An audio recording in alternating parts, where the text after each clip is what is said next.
नमस्कार PVR sir. Dhanteras और दीपावली की आपको हार्दिक शुभकामनाएं। आपको और आपके सारे दर्शकों को भी दीपावली की शुभकामनाएं मेरी तरफ से।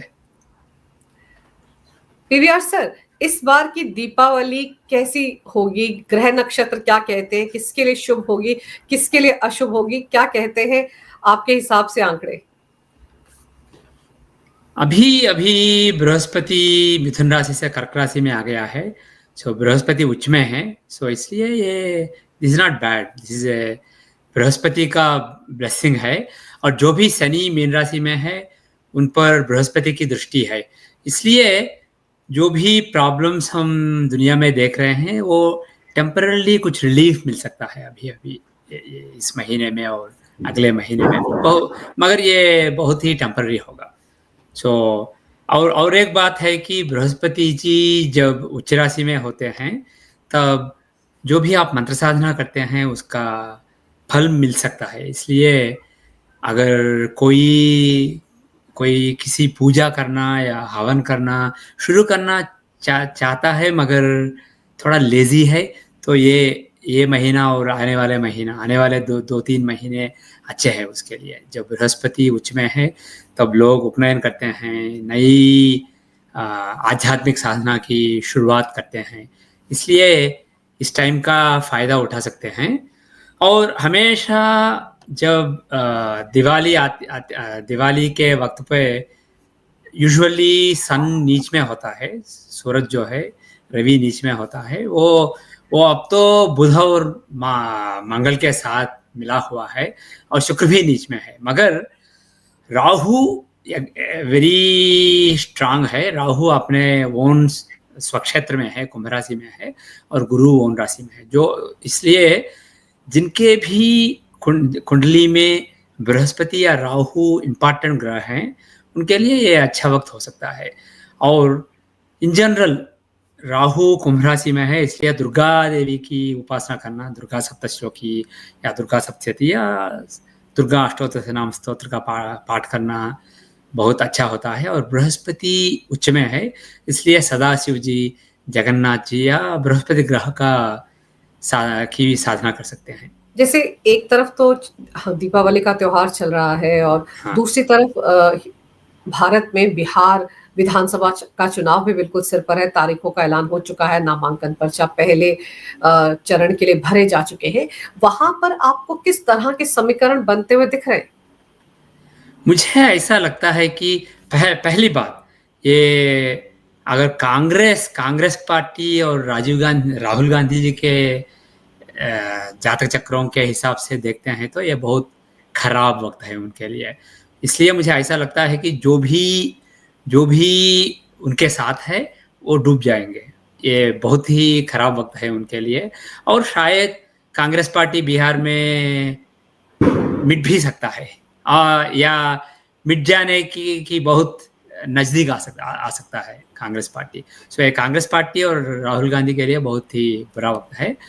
और अगर नरेंद्र मोदी जी की कुंडली को देखते हैं तो इलेक्शन रिजल्ट्स नवंबर 14 को आ रहे हैं और नवंबर 11 के दिन पर बृहस्पति स्टेशनरी ट्रांसिट है। बृहस्पति जी बिल्कुल स्तंभित हो जाएंगे। जब एक ग्रह स्तंभित हो जाता है वो बहुत ही पावरफुल हो जाता है।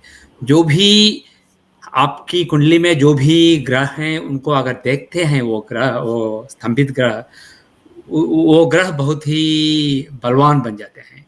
और नरेंद्र मोदी जी के हॉरोस्कोप में पंचमेश जो पॉलिटिकल पावर को दिखाता है वो राहु है, वो 6th हाउस में है।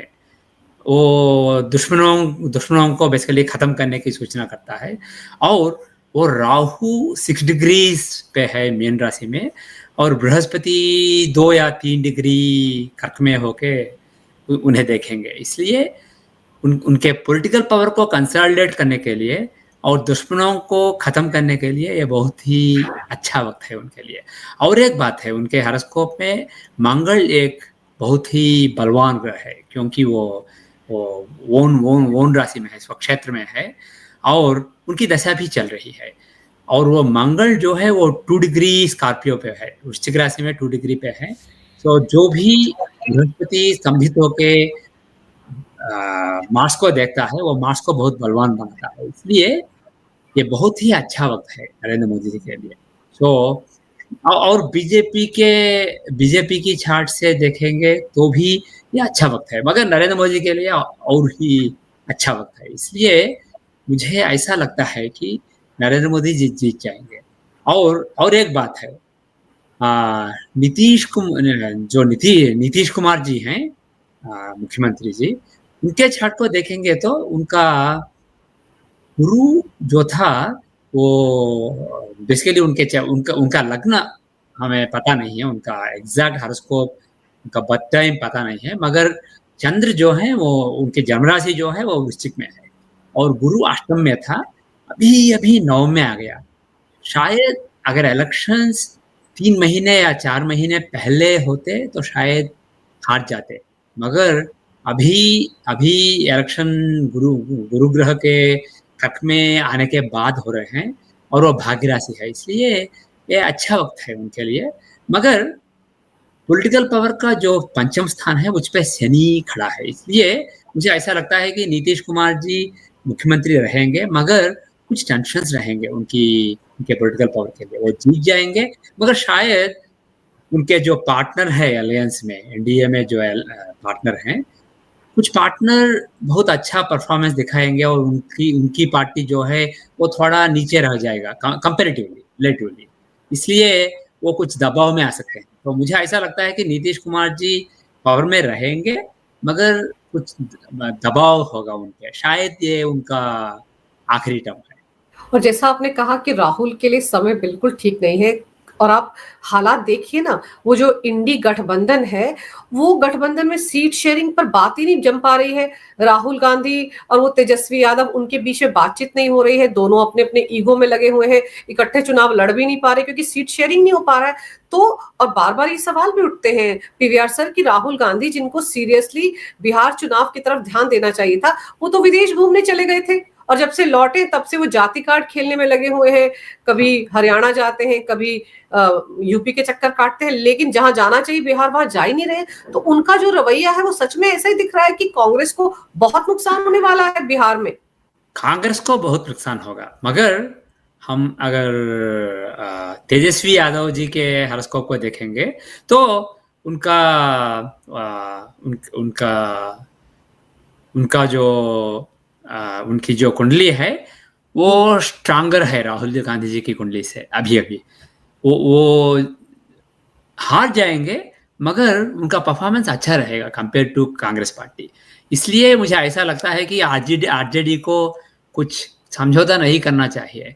जो भी कांग्रेस जो भी सीट पूछ रहे हैं, उन्हें उतने सीट नहीं देना चाहिए। आरजेडी को ज़्यादा सीटों पे मुकाबला करना चाहिए, कांग्रेस को मिनिमाइज करना चाहिए, क्योंकि कांग्रेस का बहुत खराब वक्त है। आरजेडी के लिए खराब वक्त है, मगर उतना खराब नहीं है। और तेजस्वी यादव जी की कुंडली ऐसा दिखाता है कि वो रेलेवेंट होंगे पॉलिटिक्स में। जो राजनीति है बिहार की राजनीति, उसमें वो कई साल तक रेलेवेंट रहेंगे। वो मुख्यमंत्री अभी नहीं बन सकते हैं, शायद अगले इलेक्शंस में भी नहीं बन सकते हैं, मगर वो रेलेवेंट रहेंगे, वो मिट नहीं जाएंगे। मगर कांग्रेस पार्टी मिट सकती है। और एक बात है, चिराग पासवान जी जो हैं, जो एनडीए में पार्टनर हैं, उनका हॉरोस्कोप बहुत ही अच्छा है। उनका अच्छा वक्त अभी नहीं आया, मगर उनका बहुत अच्छा वक्त आने वाला है। 2029 2030 के आसपास आने वाला है, और वो अराउंड 18 साल रहेगा वो पीरियड। बहुत ही राजयोग का पीरियड है, इसलिए मुझे ऐसा लगता है कि वो लंबे रेस के घोड़े हैं। चिराग पासवान जी अभी तो शायद कितने 28 या 29 सीट्स पे वो लड़ रहे हैं, 29 या 28, मगर वो बढ़ते जाएंगे। और हम ये नहीं बता सकते हैं कि क्या होगा राजनीति में। पार्टीज मिल सकते हैं, पार्टीज टूट सकते हैं, इसलिए अभी तो वो एक स्मॉल पार्टी के लीडर हैं, मगर उनका भविष्य बहुत ही सुंदर है। Towards the end of this decade 2029 2030 से लेके 1 या 2 दशक तक उनका हवा चलता रहेगा बिहार में या शायद भारत में। सो एक ऐसे यंग लीडर हैं जिनको हमें जिन पे बेसिकली नजर डालना चाहिए। और आपके हिसाब से जब 18 साल तक चिराग पासवान का अच्छा वक्त रहेगा तो शायद वो पीरियड हो अच्छा जब वक्त वो रहे। सीएम की कुर्सी पर भी बैठ सकते हैं बिहार की। शायद मुझे चिराग पासवान जी, नीतीश कुमार जी का partial chart, not the full chart, only जन्म राशि और तेजस्वी यादव जी की कुंडली देख के मुझे ऐसा लगता है कि नीतीश कुमार जी का ये आखिरी टर्म होगा और शायद चिराग पासवान अगले मुख्यमंत्री रहेंगे।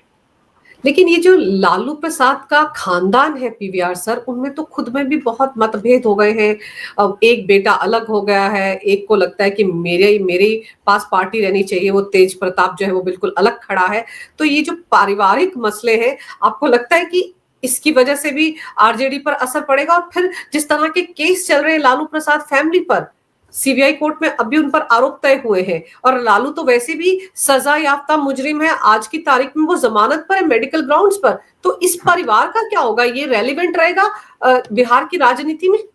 मुझे तेजस्वी यादव जी की कुंडली से मुझे ऐसा लगता है कि वो रेलेवेंट रहेंगे। वो हार जाएंगे इस इलेक्शन पे, वो बिल्कुल मुख्यमंत्री नहीं बनेंगे, मगर वो रेलेवेंट रहेंगे। जैसे मैं कह रहा हूँ कि कांग्रेस और राहुल गांधी मिट जाएंगे बिहार में इस इलेक्शन से, उस तरह वो नहीं मिट जाएंगे। उनका अच्छा परफॉर्मेंस रहेगा, मगर एनफ नहीं मुख्यमंत्री बनने के लिए।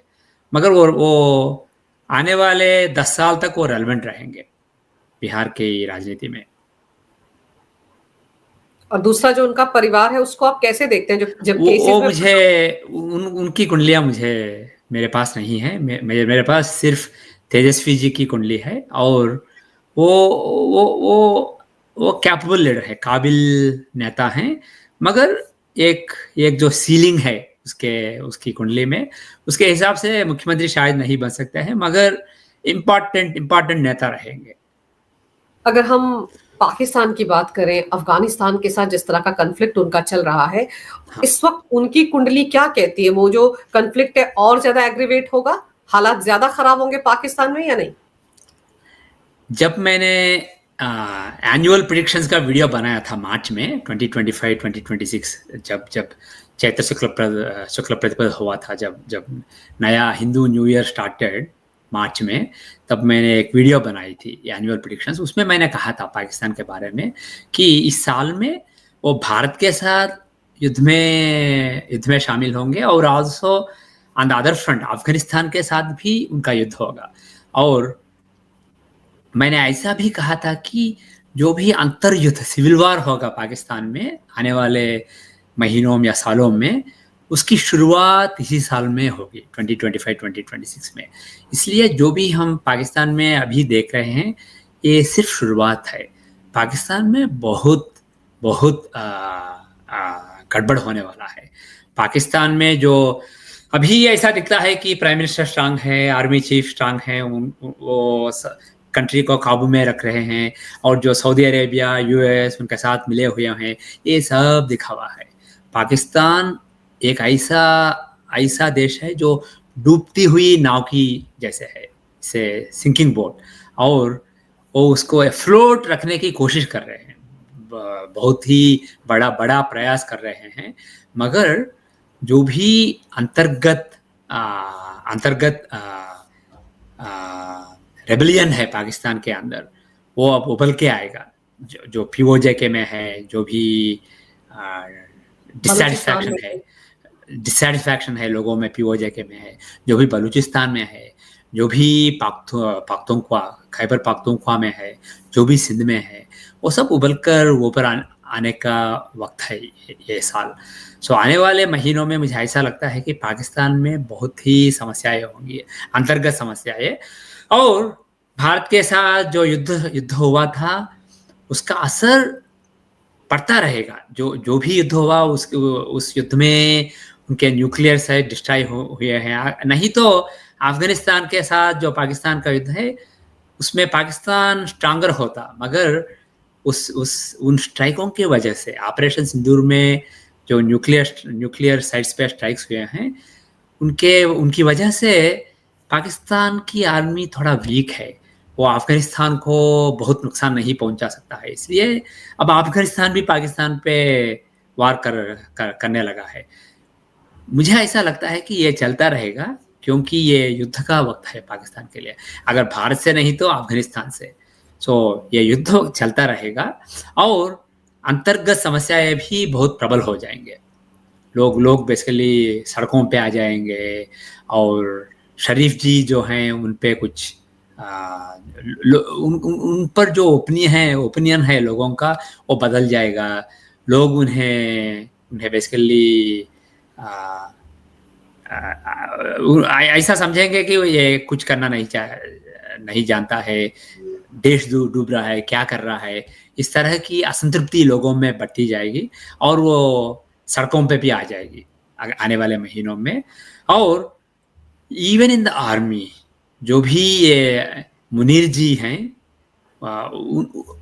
थोड़ा रेबेलियन आर्मी में भी उनके खिलाफ आ सकता है।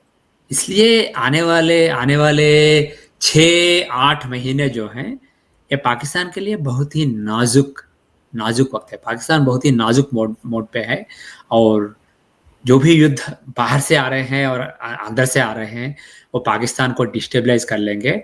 और एक बात मैं कॉन्फिडेंस के साथ कह सकता हूं कि बिफोर द एंड ऑफ 2029 के अंत से पहले पाकिस्तान का विघटन हो जाएगा। पाकिस्तान टूट जाएगा 4 या 5 भिन्न देशों में, और उसकी शुरुआत अभी देखने को मिलेगा, आने वाले 6-8 महीनों में मिलेगा। सर, जैसे भारत और अमेरिका के रिश्ते आपको क्या दिखते हैं अब दिवाली के बाद, जब ग्रह बदलते हैं, नक्षत्र बदलते हैं, उनकी चाल बदलती है, तो आपको लग रहा है क्योंकि कि जो ट्रेड डील को लेकर जो टैरिफ वॉर चल रहा है उसमें कुछ कमी आएगी? क्योंकि शुरुआत से ही बात आती रही है कि नवंबर के आखिर में शायद अमेरिका और भारत के बीच में ट्रेड डील हो जाए। आपका गणित क्या कहता है? मेरा हिसाब यही है कि देखिए, नवंबर 11 पे जैसे मैंने कहा था कि जुपिटर स्टेशनरी बन जाएगा 2 डिग्रीज कैंसर पे, और भारत के इंडिपेंडेंस कुंडली में भी चंद्र जो है वो बिल्कुल वहीं पे है, 3 डिग्री कर्क पे है। इसलिए third house he is the third Lord, वो तृतीय भाव के अधिपति हैं और तृतीय में है। तृतीय दिखाता है communications and interactions with others, deals, all these things. इसलिए जब जुपिटर बृहस्पति चंद्र को इन्फ्लुएंस करता है, तब एक अच्छा डील बन सकता है। इसलिए नवंबर 11 is the target period, +-2-3 weeks. ये बहुत ही अच्छा वक्त है। और जैसे मैंने पहले भी कह चुका हूं, भारत और US are destined to be friends. Bharat और यूएस दुश्मन नहीं बनेंगे। भारत का नंबर 1 दुश्मन है चीन। लोग समझते हैं कि वो ब्रिक्स है, ब्रिक्स का करेंसी है, इसलिए ब्रिक्स स्ट्रांग हो जाएगा, रशिया, इंडिया, चाइना बहुत नज़दीक आ जाएंगे और यूएस के साथ बिल्कुल बिगड़ जाएगा। ये जस्ट टेम्पररी फेज है और भारत यूएस के बीच में समझौता आएगा। मगर बात यह है कि कुछ टेंशन्स, बेसिकली कुछ मौलिक चीज़ें हैं भारत के लिए जो यूएस कॉम्प्रोमाइज़ नहीं करना चाहता है, और कुछ यूएस के लिए मौलिक चीज़ें हैं जो भारत कॉम्प्रोमाइज करना नहीं चाहता। शायद डेयरी को लेके, शायद ऑयल को लेके, शायद एग्रीकल्चर को लेके। सो इसलिए ये चलता रहेगा। मगर एक ऐसा वक्त आएगा जब दोनों देश बेसिकली एक मिडिल ग्राउंड पहुंच जाएंगे और समझौता करने के लिए तैयार होंगे।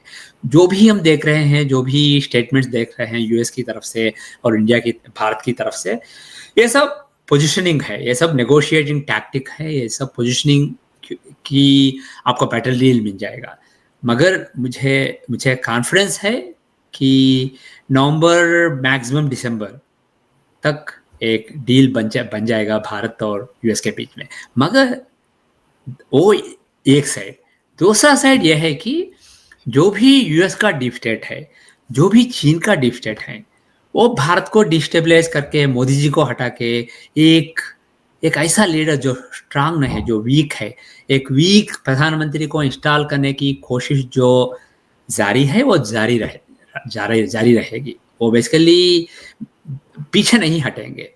सो नॉट चीन का डीप स्टेट ही नहीं, मगर भारत, यूएस का डीप स्टेट भी उस कोशिश से नहीं हटेगा। इसलिए ट्रेड डील बनेगा, वो एक फ्रंट है, मगर एक दूसरा लेयर है जो बेसिकली भारत के खिलाफ जो भी राहुल गांधी या अदर अपोजिशन लीडर्स को भटका के कुछ कुछ बेसिकली टॉकिंग पॉइंट्स उन्हें दे के, उन्हें इंटरनेशनल मीडिया में बहुत ही बढ़ावा दे के, उन नेताओं को और उनके टॉकिंग पॉइंट्स को भी भारत में लोगों को सड़कों पे लाके, जो भी फार्मर्स प्रोटेस्ट के वक्त पे उन्होंने कोशिश की थी, उस तरह की कोशिश 2 या 3 और बातों में करने का प्रयास रहेगा। ये इस साल और अगले आने वाले साल में भी रहेगा। इसलिए डोंट थिंक दैट यूएस एक होमोजीनियस एंटिटी है। यूएस जो है उसमें बहुत सारे लेयर्स हैं, डीप स्टेट हैं, ट्रम्प जी हैं, कांग्रेस है, स्टेट डिपार्टमेंट है, हर एक का अपना कैलकुलेशन है, अपने आप का एक एजेंडा रहता है। इसलिए हर एक एंटिटी अपने एजेंडा पे लगे रहता है और भारत को बहुत ही केयरफुल रहना चाहिए, मगर डील को बढ़ाना चाहिए। मगर जो भी भारत के खिलाफ ये प्रोजेक्ट कर रहे हैं, उनसे बेसिकली वेरी स्ट्रिक्टली उनके साथ पेश आना चाहिए। और जो भी मेन पॉइंट ही, जो भी अंदर के लोग उनसे मिलके इसको बढ़ावा देना चाहते हैं, इस कोशिश को, उनके साथ बहुत ही स्ट्रिक्ट पेश आना चाहिए। देखिए आप, ट्रम्प जी ने एक इंटरेस्टिंग बात कही थी 2-3 दिन पहले। उन्होंने कहा था कि मैं मोदी जी का पॉलिटिकल करियर डिस्ट्रॉय नहीं करना चाहता हूं, मगर वो मुझे बहुत लव करते हैं। इसलिए उन्होंने मुझे बताया है कि रूस से जो ऑयल ले रहे हैं उसे लेना बंद कर रहे हैं। सी मुझे कॉन्फिडेंस है कि ये बिल्कुल नहीं हुआ है, वो मेकअप कर रहे हैं। मगर इट्स नॉट लाइक वो बहुत ही डम्ब आदमी है, वो कल्पना करके बात कर रहे हैं। ये शायद एक इंटेलिजेंट योजना है। जैसे मैंने पहले ही भी कहा है, ट्रम्प जी की कुंडली में बुध ग्रह ओन राशि में है, लग्नाधिपति के साथ ओन राशि में है। वो इंटेलिजेंट है, वो टेम्परामेंटल हैं, वो एग्रेसिव हैं, वो बेसिकली अपने आप के इमोशंस पे काबू नहीं रखते हैं, और जो भी बात करते हैं उल्टा पुल्टा कहते हैं। वो सब ठीक है, मगर इंटेलिजेंट तो हैं, वो डम नहीं है। इसलिए शायद ये भारत को आर्म ट्विस्ट करने की कोशिश है, भारत पे दबाव रखने की कोशिश है। एक तरफ से मोदी जी पे दबाव रखना, दूसरी तरफ से जो भी अपोजिशन के लीडर हैं, ये इस बात को लेके बेसिकली कुछ गड़बड़ कर सकते हैं। वो कह सकते हैं कि ट्रम्प के साथ मिलके मोदी जी भारत के खिलाफ कुछ कर रहे हैं, इस तरह की नैरेटिव को फैलाना चाहते हैं। इस तरह ट्रम्प कुछ उल्टा पुल्टा बात करेंगे जो उस नैरेटिव को बढ़ावा देगा, और डीप स्टेट एक नैरेटिव को प्रिपेयर करके वो टूल किट को, जो भी भारत के अंदर उनके साथ मिले हैं, उनको बेसिकली वो टूल किट सप्लाई करके जो भी उन्हें जिस वक्त पे करना है वो सब बेसिकली करते रहेंगे। और कोशिश रहेगी कि अंत में लोग सड़कों पे आ जाएंगे और लोग बेसिकली भड़क जाएंगे। मगर अच्छी बात यह है कि मोदी जी की कुंडली अच्छी है, भारत की कुंडली और अच्छी है, इसलिए ये सफल नहीं रहेगा, ये नाकाम रहेगा। मगर इजी नहीं लेना चाहिए इसको, बहुत ही स्ट्रिक्ट, बहुत ही सीरियस लेके जो भी लोग इसे बढ़ावा दे रहे हैं अंदर से, भारत के अंदर से, उनके साथ स्ट्रिक्टली एक्शन लेना चाहिए। जैसे आपने कहा ना कि जो स्टेटमेंट दिया है ट्रम्प ने, उस स्टेटमेंट पर कांग्रेस ने रिएक्ट करना शुरू कर दिया है। उनका तो ये कह रहे हैं कि अच्छा। मैं नहीं चाहता कि मोदी जी का पॉलिटिकल करियर डिस्ट्रॉय हो। ये शायद इसलिए कहा है ट्रम्प ने कि क्या पता ट्रम्प के पास मोदी जी की कोई सीक्रेट हो। मुझे ऐसा लगता है कि ये सिर्फ शुरुआत है, और कुछ देखने को मिलेंगे जिसमें डीप स्टेट की कुछ योजना रहेगी, और ट्रम्प जी जो हैं वो ऐसी बातें कहेंगे जो बेसिकली मोदी जी पे दबाव रखेंगे, और बेसिकली कुछ फॉर्डर देंगे। राहुल गांधी और अपोजिशन के लीडर जो हैं उनके लिए कुछ फॉर्डर सप्लाई करेंगे। और बेसिकली द स्ट्रैटेजी इज, अगर 10 या 20 स्टोन फेंकेंगे तो एक न एक लग जाएगा, वो स्ट्रैटेजी है। इसलिए वो सारी योजना ये ट्राई करेंगे मगर नाकाम रहेंगे, मगर इम्पॉर्टेंट बात है कि इसे सीरियसली लेना चाहिए, बिल्कुल आसान नहीं लेना चाहिए, क्योंकि जो हॉरोस्कोप है वो डिटर्मिनिस्टिक नहीं है, वो प्रोबेबिलिस्टिक है।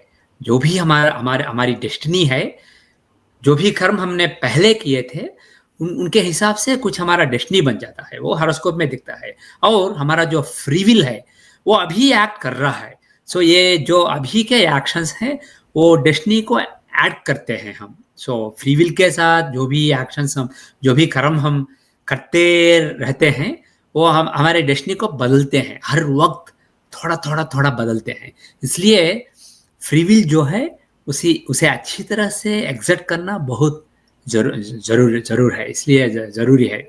सो इसलिए जो भारत के लोग हैं और जो भी भारत के नेता लोग हैं, उनको ये बहुत सीरियस लेना चाहिए, क्योंकि इस साल और दूसरे साल जब भी राहु अष्टम में है, भारत की कुंडली में अष्टम राहु जब है, तब बाहर से कुछ देश को डिस्टेबलाइज करने की कोशिश रहेगी।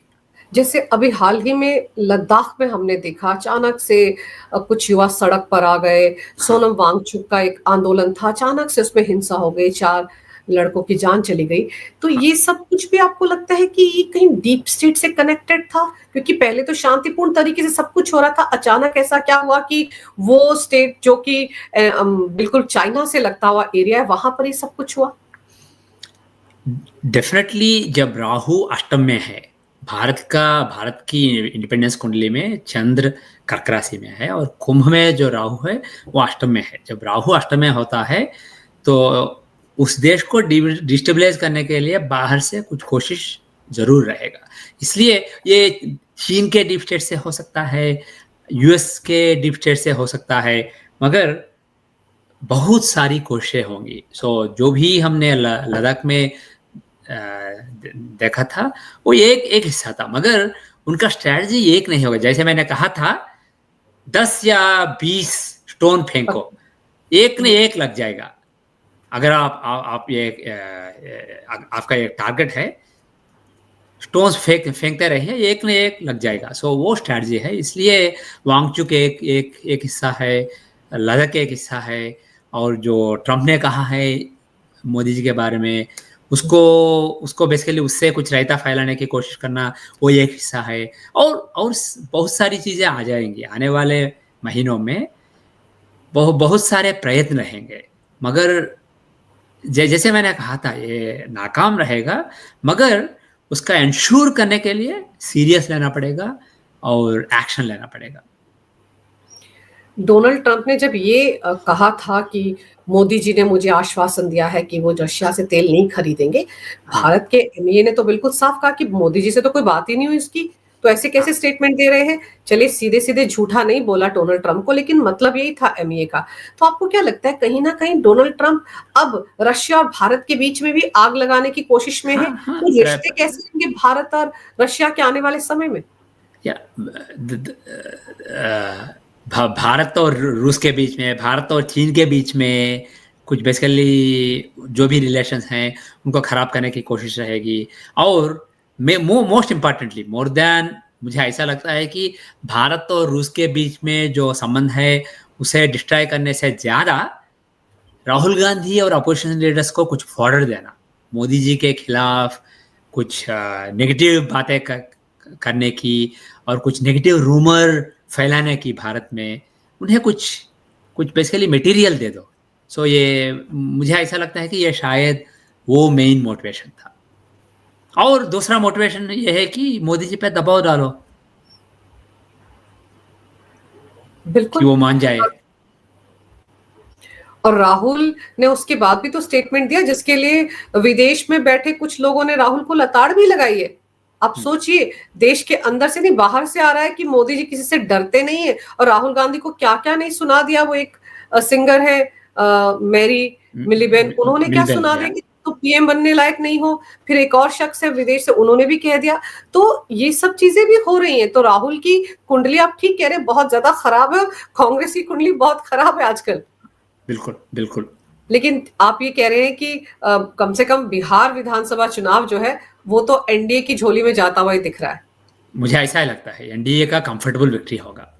चलिए, अब नतीजे जब आएँगे 14 नवंबर को तब पता चलेगा कि क्या होगा, लेकिन आपने जिस तरह से समझाया है और वो सच में वैसे ही हालात इस वक़्त बने हुए हैं बिहार में, कांग्रेस और आरजेडी के बीच बात बन ही नहीं रही है और राहुल जिस तरह से पेश आ रहे हैं उससे कांग्रेस के अंदर भी नेता परेशान है कि हमारी पार्टी का क्या होगा? और आप बता रहे हैं कि बिहार चुनाव में हो सकता है कांग्रेस पार्टी डिस्ट्रॉय ही हो जाए, तो जाते हुए तो उसी तरफ दिख रहे हैं। आपने पीवीआर सर समय निकाला, बहुत ही महत्वपूर्ण जानकारी इस विषय पर मेरे दर्शकों को दी। आपका बहुत-बहुत धन्यवाद। नमस्कार, भारत माता की जय हो, वंदे मातरम, जय श्री राम। नमस्कार और जय श्री राम।